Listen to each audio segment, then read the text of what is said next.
pessoal, animados? Estava aqui ouvindo aquela canção do Chico Buarque, João e Maria, conhecem? Agora eu era herói e o meu cavalo só falava inglês, pensando nas múltiplas possibilidades de uso dos verbos, que são o nosso assunto de hoje. Quando ele diz, agora eu era herói, ele cria um efeito lúdico e brinca com as palavras. Só pode fazer isso quem conhece a língua portuguesa, domina os usos, pode brincar com as palavras e colocá-las a seu dispor. Vamos lá? Vamos também dominá-las? Começando com a palavra de incentivo. Eu consigo, tu consegues, ele consegue. Nós conseguimos, vós conseguis, eles conseguem. É isto. Vamos lá.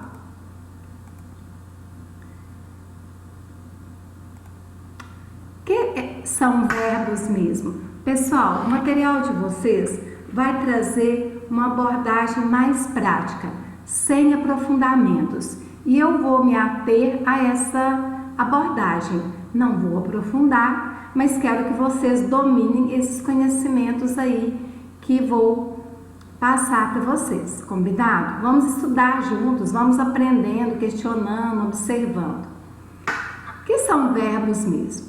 É uma das 10 classes de palavras da língua portuguesa. É a classe mais variável. Observe que ela varia em tempo, modo, número, pessoa e voz. Por isso ela é tão temida e colocada aí como um bicho de 7 cabeças. Mas não é bem assim.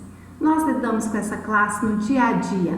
É uma classe de palavras que sinaliza ações, estados dos seres ou das coisas e fenômenos da natureza. Observem, eles têm uma inquestionável importância na produção dos textos. Eu quis colocar aqui um texto aí bem relacionado com a vivência de vocês no momento. Olha só, futuro do trabalho, você está preparado? Né? Já é um assunto que temos pensado, temos conversado sobre ele e eu quero que vocês observem. Na construção desse texto, todos os meus destaques vermelhos são verbos. Relevante a frequência com que eles aparecem, não é? Então, reforça aí o valor de se dominar essa classe. Vamos lá, pessoal. Falei com vocês que é a classe de palavras que mais varia na língua portuguesa. Vamos observar. Ele pode variar, o verbo pode variar em pessoa e número. Pessoa, porque eu tenho a primeira pessoa, segunda pessoa e terceira pessoa.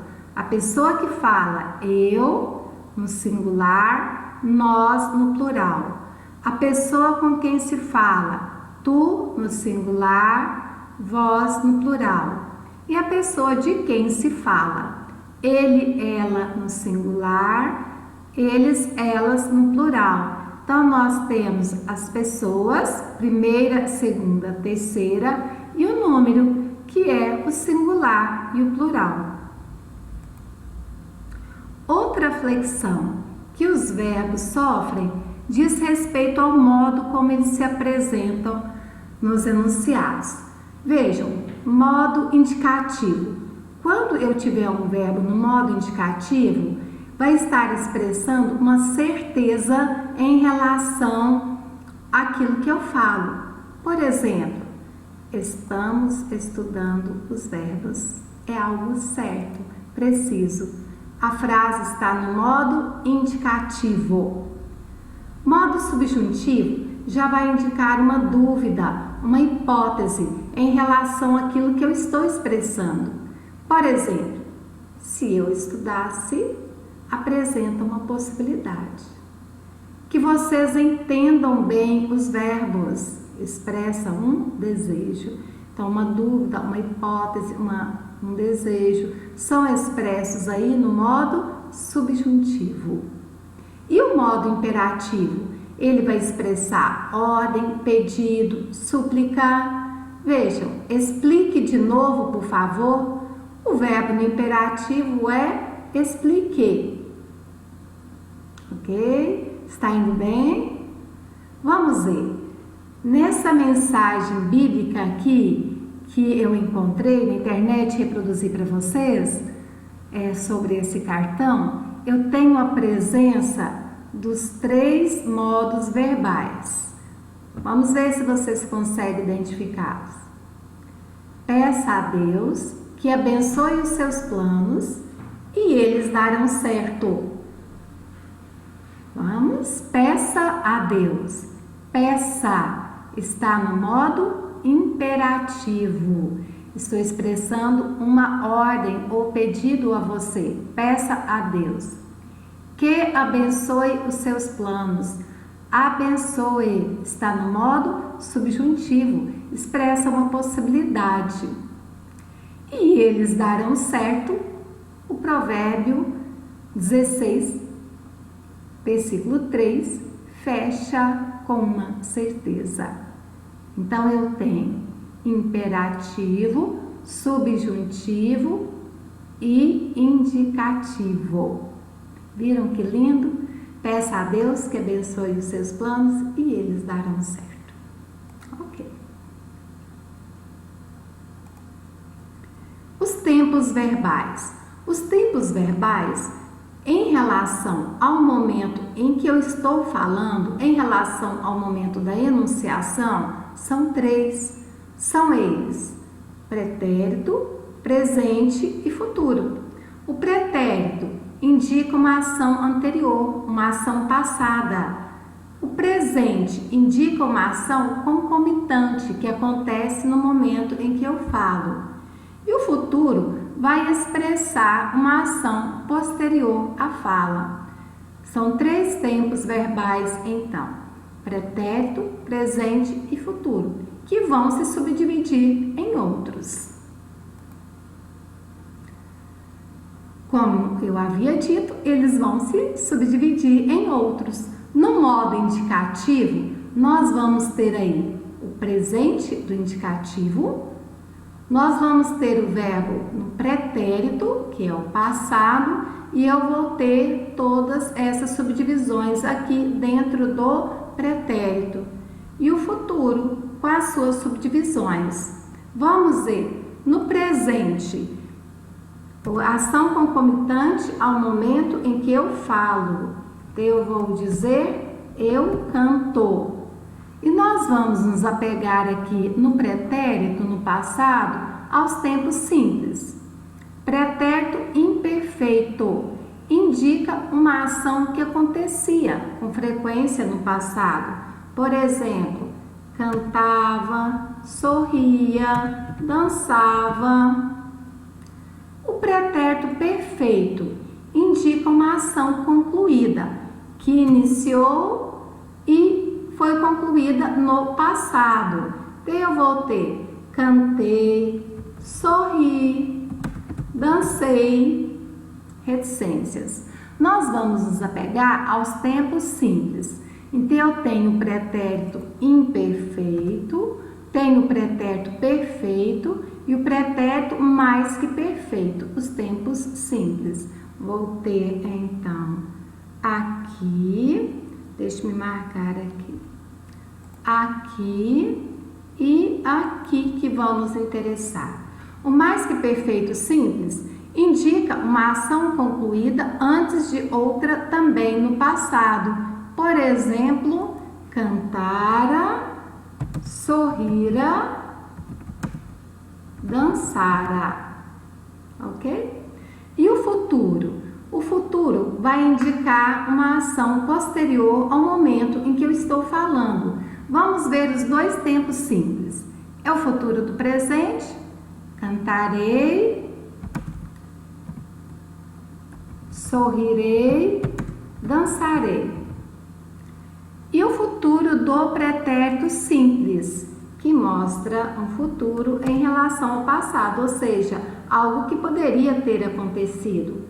Cantaria, sorriria, dançaria, ok? Então, nós temos esses tempos verbais aqui no modo indicativo. São subdivisões do presente, pretérito e futuro. Vejam este exemplo. Eu estudei muito para a prova. Este verbo estudar, ele está no modo indicativo, porque expressa um fato como certeza. Estudei mostra uma ação que iniciou e foi concluída no passado. Pretérito perfeito. No modo subjuntivo, que é o modo que expressa dúvida, possibilidade, nós vamos nos ater aos 3 tempos simples, que são o presente, o pretérito imperfeito e o futuro simples. Nós vamos ter futuro presente. Presente do subjuntivo expressa uma possibilidade, que eu cante, que eu estude, que eu venda, que eu parta. Vamos colocar um da terceira conjugação. Que eu parta. O pretérito imperfeito, que é o tempo simples, que vai nos interessar. Se eu cantasse, se eu estudasse, se eu partisse, vou deixar só até eu estudasse aqui. Se eu partisse, ok. Que expressa também uma ação que poderia acontecer. E o futuro do subjuntivo, quando eu cantar, quando eu sorrir, quando eu dançar, expressa uma possibilidade também de uma ação futura. Então, no modo subjuntivo, nós vamos estar atentos ao presente do subjuntivo, pretérito imperfeito do subjuntivo e o futuro do subjuntivo, que são os 3 tempos simples. Ok? Vejam, outro cartãozinho que eu também peguei lá na internet. Desejo a você alegria, paz, sucesso, saúde, amor e fé. Que Deus te abençoe sempre. Na composição desse cartão, nós tivemos 2 verbos. Desejo a você, estruturando esta frase, né, que acaba aqui. Observe, desejo a você, eu desejo, é algo colocado como certo, modo indicativo. Em que tempo? Tempo presente, concomitante ao momento em que eu falo, eu desejo a você. E realmente desejo, viu, pessoal? Alegria, paz, sucesso, saúde, amor e muita fé. E essa outra frase, que Deus te abençoe sempre. O verbo abençoar, eu não tenho certeza de que isso vai acontecer, mas é uma possibilidade, é um desejo que eu tenho em relação a isso, que Deus te abençoe. Este verbo está no abençoe, ele está no modo subjuntivo, que Deus te abençoe, presente do subjuntivo, que expressa uma possibilidade.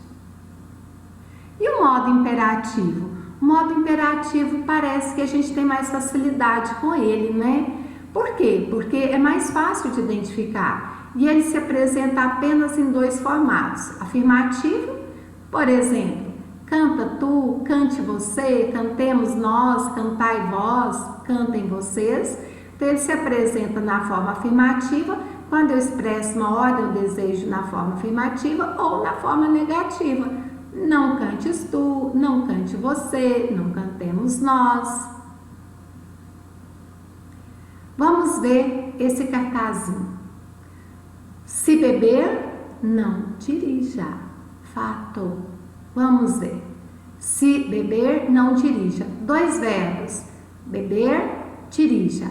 Vou ter 2 modos verbais aqui então. Se beber. Se você beber, expressa uma possibilidade, modo subjuntivo. que expressa e, embora tenha o se, expressa uma ação futura, uma possibilidade de algo que pode vir a acontecer no futuro. Se você beber, aí eu venho expressando a ordem. Não dirija. Ordem ou pedido. É isso. E fechando essa parte sobre os verbos, nós vamos ver as formas nominais, que são o infinitivo, o gerúndio e o particípio. Vejam, o infinitivo, eu vou ter o verbo na sua forma primeira, sem conjugar, né? A pessoa sempre fala, terminação em R, isso mesmo. Amar, indicando a primeira conjugação, vender, a segunda, terminada inclusive em er, partir, tem a terminação em R. Olha o exemplo, amar a Deus sobre todas as coisas. O verbo amar está no infinitivo, não conjugado. Vamos ver outro, gerúndio. O gerúndio, ele vai mostrar o verbo colocando uma ação em processamento, a ação em desenvolvimento. Amando, vendendo, partindo. Amando, observe a terminação NDO. Amando, vendendo, partindo. Só que eu troquei os exemplos de lugar, hein? Aí eu coloquei aqui.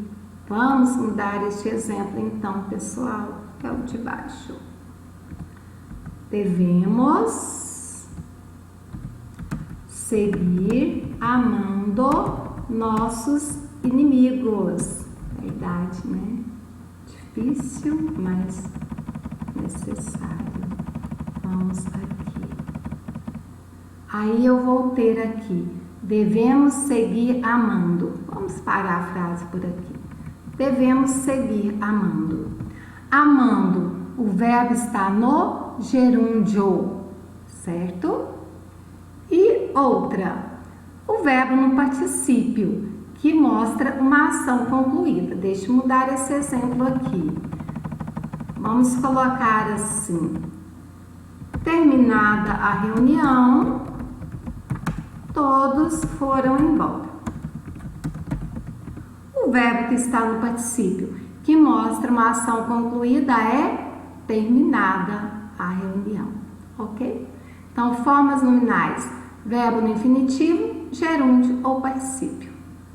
Pessoal, este cartãozinho aqui de ano novo, achei lindo demais, lindo para professores de português, né?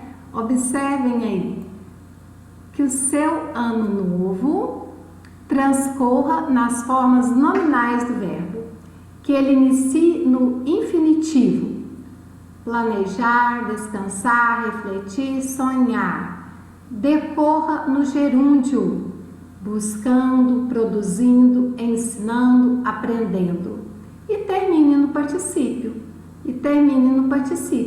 conquistado, vencido, alcançado, realizado.